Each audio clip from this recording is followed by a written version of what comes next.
All right, today we got arms and shoulders, and then I'm also going to take you through everything I eat during my lean bulk and why I eat it. So first, we got this like protein coffee thing I make. It's pretty much coffee with this great value sugar-free chocolate syrup. Don't get the Hershey one. This one's like two something. The Hershey one's like seven something. It's ridiculous.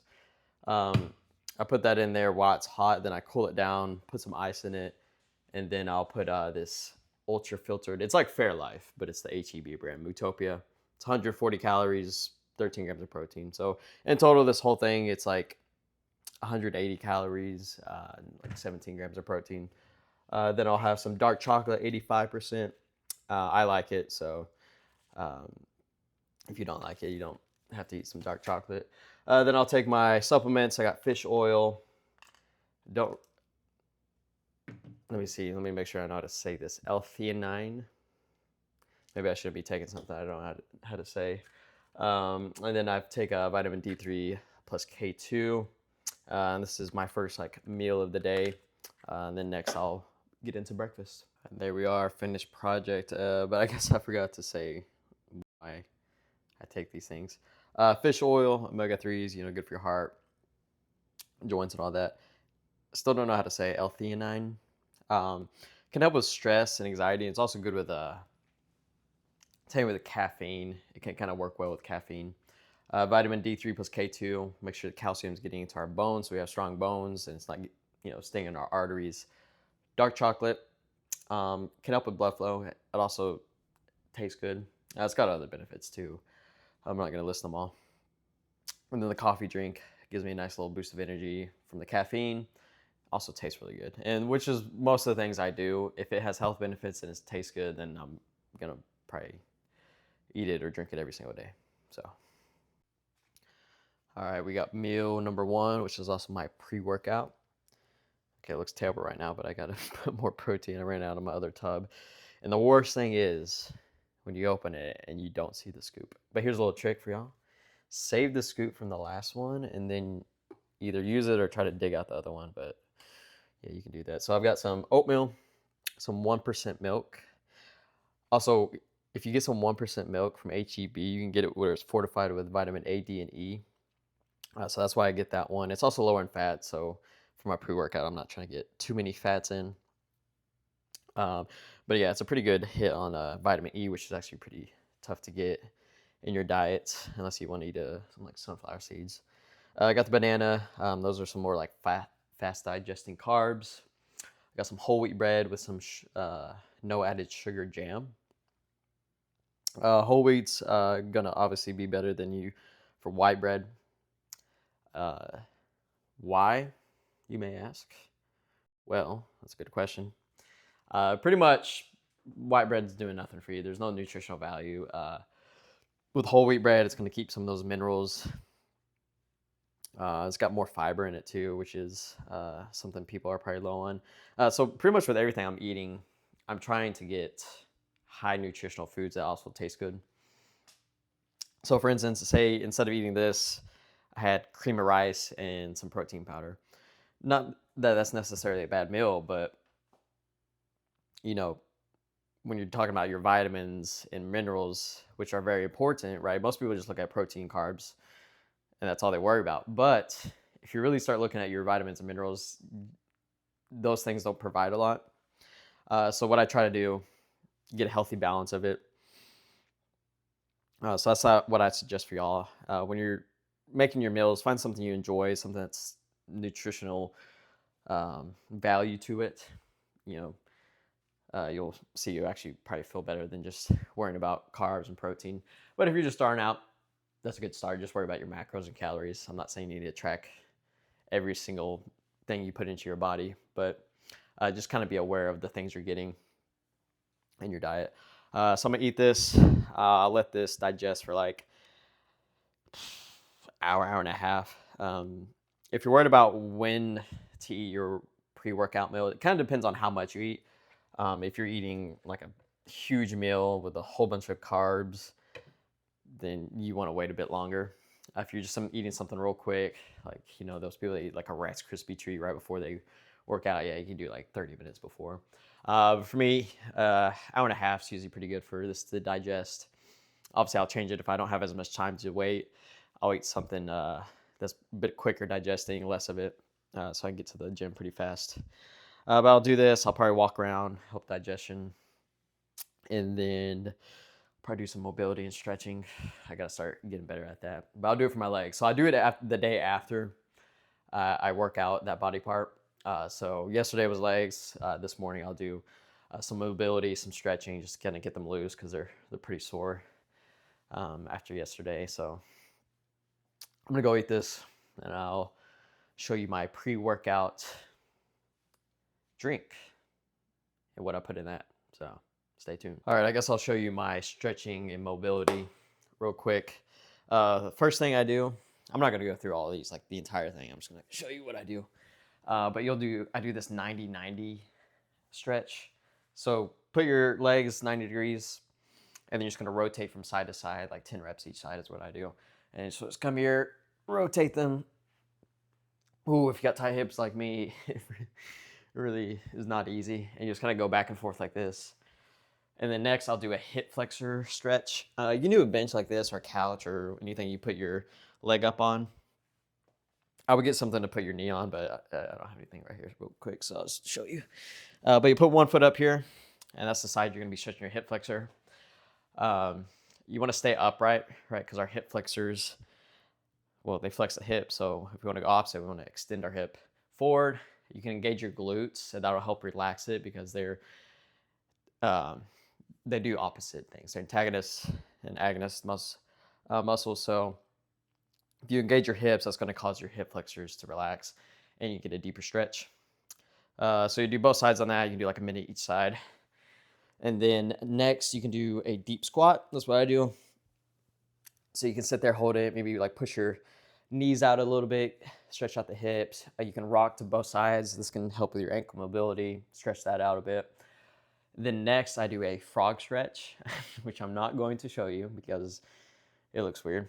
But pretty much you're like getting on your knees, and then you're gonna get on your forearms too, and then you're gonna like sit back and like spread your knees.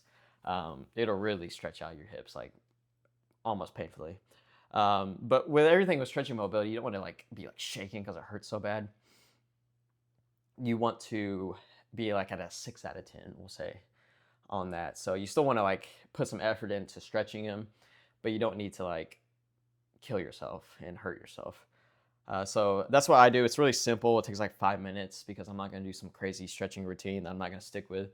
So what I would suggest is pick something that's really easy to do that you can do every single day or 3 times a week, whatever you pick, and stick with it consistent. Then you can build from there. If you're like, I mean, if you just want to start off doing a hamstring stretch, if you got tight hamstrings, do that, every other night or so. And then, okay, from there you can do a hip, so on and so forth. I'm going to go do this real quick. Oh, I got the hiccups.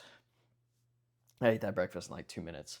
When you sit down and get a YouTube video to watch, and then by the time it's really even started, you're already done with your food. So I'm going to go do that, and then I'll be back for our pre-workout drink. All right, we got our pre-workout drink. We got the Essential pre-workout from Raw. I usually only take this. I've been trying out this, pump, whatever you want to, Christopher's Juicy Pumps. That's crazy. I was just trying to try it out. I just bought it. Usually I just take this. It's really all I need. There's not that many ingredients in there, which you really don't need that much. And it's also cheap, which is a real plus. So that's what I do. And then here's a little trick. Put some ice in your pre-workout. It makes it way better. I don't know why. That's what I do. So I'll drink this on my way to the gym about 20 minutes before the gym. I made a video on why you should do that. Your pre-workout actually needs time to actually get through your system so you can actually use it. Don't drink it right when you get to your first working set. And now to the gym.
right, now we got lunch going. I'm an idiot, forgot to completely thaw out the uh, chicken, but made it super easy to cut into cubes, so hopefully it'll thaw out faster once I put it on the stove. And we got some rice cooker going. Best 20 bucks I ever spent. I'm really bad at cooking rice for some reason. I don't know what it is, but it's either almost always soggy. I don't know. I would put less and less water for somehow I just could not get it right. But I'll show you the finished project once we're done. We also got some spinach going. All right, lunch slash post workout is ready. Super aesthetic. It's just chicken, rice, spinach. It's just super easy to digest. I get some quick carbs in. Now, don't over focus on carbs after your workout. You don't really lose that much glycogen, especially with bodybuilding. It doesn't mean it hurts to, but don't freak out. And also don't freak out about the anabolic window. That is much bigger than you think it is. So I would just try to get food in within like 3 hours of your workout for the most part. But we got spinach, superfood. Also don't get the frozen one. It's disgusting. Or the canned one. It's really disgusting. Just get it in a bag. It's pretty cheap. Gives a nice crunch to it. Chicken, obviously protein. And then the basmati rice, because I'm bougie. It's just super tasty, pretty much. And get some carbs in. So I'm gonna eat this, and then I'll probably eat in like a couple hours or something, a little snack or another meal. We'll see. We've got our next 2 meals cooking up right here. We got some broccoli, air fryer, get a little crispy, super delicious. Got some ground beef, about to mix the seasoning in. We're about to put some pasta. Well, so I have a little snack in here. We'll put this pasta. I'll just have it with some Italian sauce, lower sodium because we're healthy, and Diet Coke because we're also super healthy. And then I'll have the potatoes with the ground beef and broccoli, and then I'll have that as a snack, just to get some more carbs in. But that's what we got going. So a tip I've gotten and it's helped me a lot with keeping with my diet is actually cooking in batches like what I'm doing right now. This is 3 to 4 days worth of meals right here. Like the pound of ground beef, I split that into a quarter of a pound for each meal. The rotini pasta, that'll be 4 servings of that for myself. Potatoes, I try to like make it easy. I'll just do like 1,000 grams of it. 600 grams of broccoli. So it's just easy for me to do the same things over and over, and it's easy to stay track of. So I'm gonna get back to cooking. And I forgot I was supposed to tell you why I'm eating all this stuff. Broccoli, super good, nutritionally dense and low calorie option. Most people don't like it, I feel like, but okay, first off, season your food. Oh my goodness. Most food's not gonna taste good if you don't season it, especially vegetables. So put some like onion powder, garlic powder, salt, whatever you want.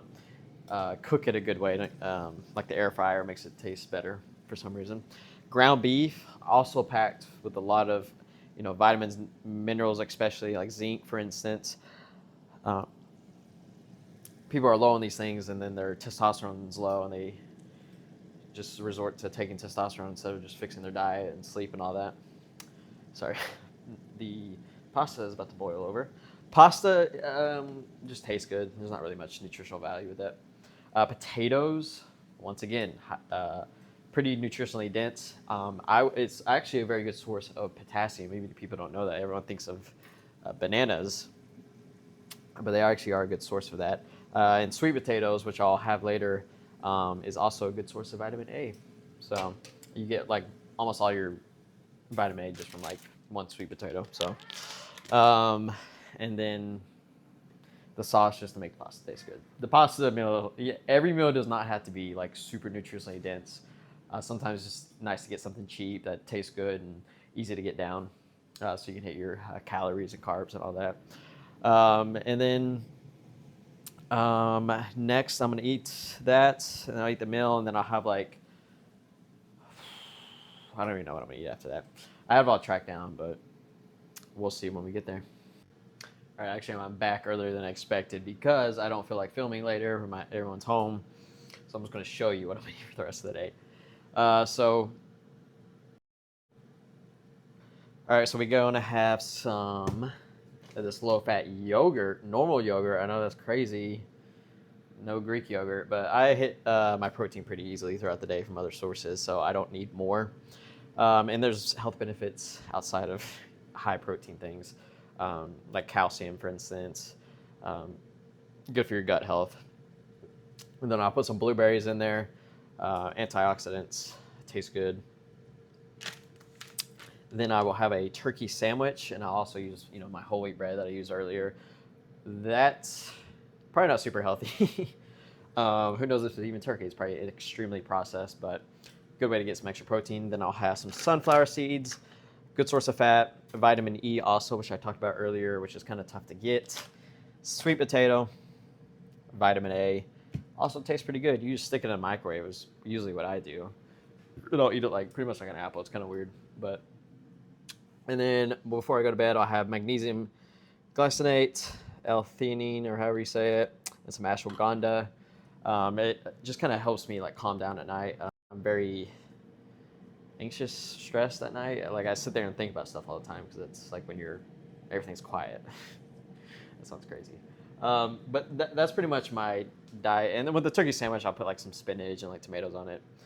But I'll show you my total calories and all of my macros and micronutrients. I'm able to hit them.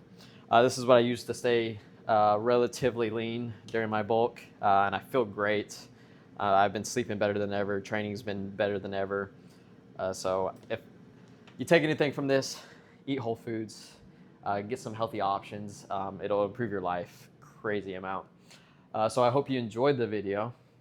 I'm gonna spend the rest of the day just eating, working on some stuff, possibly a workout app. Who knows when that'll happen. But if you enjoyed it, subscribe. I make a lot of content about like educational stuff more often. And if you want to watch my workout videos, even though I'm not very big, so you might not care for that. But like it, subscribe, do all that stuff. See ya!